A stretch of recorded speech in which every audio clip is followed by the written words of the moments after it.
بسم اللہ الرحمن الرحیم۔ السلام علیکم۔ خلاصہ قرآن، اہم نکات، 12واں پارہ۔ اس پارے میں 2 حصے ہیں۔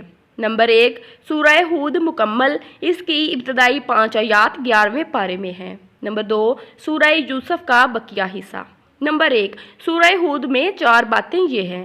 نمبر 1 قرآن کریم کی عظمت۔ نمبر 2 توحید اور دلائل توحید۔ نمبر 3 رسالت اور اس کے اسبات کے لیے 7 انبیاء کرام علیہ السلام کے واقعات۔ نمبر 4 قیامت کا تذکرہ۔ نمبر 1 قرآن کی عظمت۔ قرآن اپنی آیات، معنی اور مضامین کے اعتبار سے محکم کتاب ہے، اور اس میں کسی بھی اعتبار سے فساد اور خلل نہیں آ سکتا، اور نہ اس میں کوئی تعارض یا تناقض پایا جاتا ہے۔ اس کے محکم ہونے کی بڑی وجہ یہی ہے کہ اس کی تفصیل اور تشریح اس ذات نے کی ہے جو حکیم بھی ہے اور خبیر بھی ہے۔ اس کا ہر حکم کسی نہ کسی حکمت پر مبنی ہے، اور اسے انسان کے ماضی، حال، مستقبل، اس کی نفسیات، کمزوریوں اور ضروریات کا بخوبی علم ہے۔ منکرین قرآن کو چیلنج دیا گیا ہے کہ اگر واقعی قرآن انسانی کاوش ہے تو تم بھی اس جیسی 10 صورتیں بنا کر لے آؤ۔ نمبر 2 توحید اور دلائل توحید۔ ساری مخلوق کو رزق دینے والا اللہ ہی ہے، خواہ وہ مخلوق انسان ہو یا جنات، چوپائے ہوں یا پرندے، پانی میں رہنے والی مچھلیاں ہوں یا کہ زمین پر رینگنے والے کیڑے مکوڑے۔ آسمان اور زمین کو اللہ ہی نے پیدا کیا ہے۔ نمبر 3 رسالت اور اس کے اسبات کے لیے 7 انبیاء کرام علیہ السلام کے واقعات۔ نمبر 1 حضرت نوح علیہ السلام۔ ان کی قوم ایمان نہیں لائی سوائے چند۔ انہوں نے اللہ کے حکم سے کشتی بنائی، ایمان والے محفوظ رہے، باقی سب غرق ہو گئے۔ نمبر 2 حضرت ہود علیہ السلام۔ ان کی قوم میں سے جو ایمان لے آئے وہ کامیاب ہوئے، باقی سب پر باد سرسر کی صورت میں اللہ کا عذاب آیا۔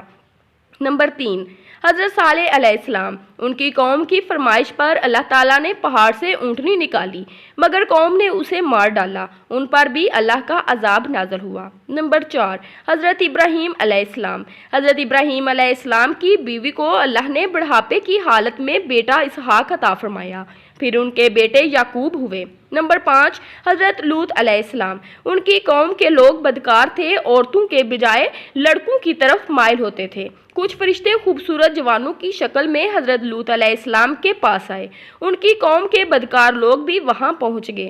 حضرت لوط علیہ السلام نے انہیں سمجھایا کہ لڑکیوں سے شادی کر لو، مگر وہ نہ مانے۔ ان پر اللہ کا عذاب آیا، اس بستی کو زمین سے اٹھا کر الٹا دیا گیا اور ان پر پتھروں کا عذاب نازل کیا گیا۔ نمبر 6 حضرت شعیب علیہ السلام۔ ان کی قوم کے لوگ ناپ تول میں کمی کرتے تھے، جنہوں نے نبی کی بات مانی بچ گئے، نافرمانوں پر چیخ کا عذاب آیا۔ نمبر 7 حضرت موسیٰ علیہ السلام۔ فرعون نے ان کی بات نہیں مانی، اللہ نے اسے اور اس کے ماننے والوں کو ناکام کر دیا۔ ان واقعات میں ایک طرف تو عقل و فہم اور سمع و بصر والوں کے لیے بے پناہ عبرتیں اور نصیحتیں ہیں، اور دوسری طرف حضور اکرم صلی اللہ علیہ وآلہ وسلم اور مخلص اہل ایمان کے لیے تسلی اور ثابت قدمی کا سامان اور سبق ہے۔ اسی لیے یہ واقعات بیان کرتے ہوئے آپ کو استقامت کا حکم دیا گیا ہے، جو کہ حقیقت میں پوری امت کو حکم ہے۔ استقامت کوئی آسان چیز نہیں ہے، بلکہ انتہائی مشکل صفت ہے، جو اللہ کے مخصوص بندوں ہی کو حاصل ہے۔ استقامت کا مطلب یہ ہے کہ پوری زندگی ان تعلیمات کے مطابق گزاری جائے جن کے مطابق گزارنے کا اللہ نے حکم دیا ہے۔ نمبر 4 قیامت کا تذکرہ۔ روز قیامت انسانوں کی 2 قسمیں ہوں گی۔ نمبر 1 بدبخت لوگ، نمبر 2 نیک بخت لوگ۔ بدبختوں کے لیے ہولناک عذاب ہوگا، جب تک اللہ چاہیں گے حالت کفر پر مرنے والے ہمیشہ ہمیشہ کے لیے جہنم میں رہیں گے۔ نیک بختوں کے لیے اللہ نے جنت میں ہمیشہ ہمیشہ کی بے حساب نعمتیں رکھی ہیں۔ نمبر 2 سورہ یوسف میں قصہ حضرت یوسف علیہ السلام بالتفصیل ہے۔ تمہید۔ تمام انبیاء کرام کے قصے قرآن میں بکھرے ہوئے ہیں، مگر حضرت یوسف علیہ السلام کا قصہ پورے کا پورا صرف اسی صورت میں ہے۔ دوسری صورتوں میں ان کا نام تو آیا ہے، مگر قصہ تھوڑا سا بھی کسی اور صورت میں مذکور نہیں ہے۔ حضرت یوسف علیہ السلام کا قصہ ہمارے نبی صلی اللہ علیہ وآلہ وسلم کی مبارک زندگی کے بہت زیادہ مشابہ ہے۔ آپ صلی اللہ علیہ وسلم کے بھی قریش بھائیوں نے آپ سے حسد کیا، آپ کو مکہ چھوڑ کر جانا پڑا۔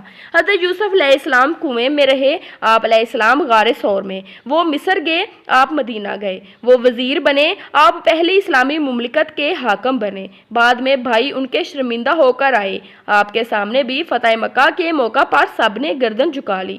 انہوں نے کہا کہ آج کے دن سے تم پر کچھ عتاب یعنی ملامت نہیں ہے۔ آپ علیہ السلام نے بھی فرمایا، میں تم سے وہی کہتا ہوں جو میرے بھائی یوسف نے اپنے بھائیوں سے کہا تھا۔ قصہ حضرت یوسف علیہ السلام۔ حضرت یعقوب علیہ السلام کے 12 بیٹے تھے۔ حضرت یوسف علیہ السلام ان میں سے غیر معمولی طور پر حسین تھے۔ ان کی سیرت اور صورت دونوں کے حسن کی وجہ سے ان کے والد حضرت یعقوب علیہ السلام ان سے بے پناہ محبت کرتے تھے۔ ایک مرتبہ حضرت یوسف علیہ السلام نے خواب دیکھا اور اپنے والد گرامی کو اپنا خواب سنایا کہ 11 ستارے اور چاند اور سورج مجھے سجدہ کر رہے ہیں۔ ان کے والد نے انہیں منع کیا کہ اپنا یہ خواب اپنے بھائیوں کو مت بتانا۔ باپ کی بیٹے سے اس محبت کی وجہ سے بھائی حسد میں مبتلا ہو گئے۔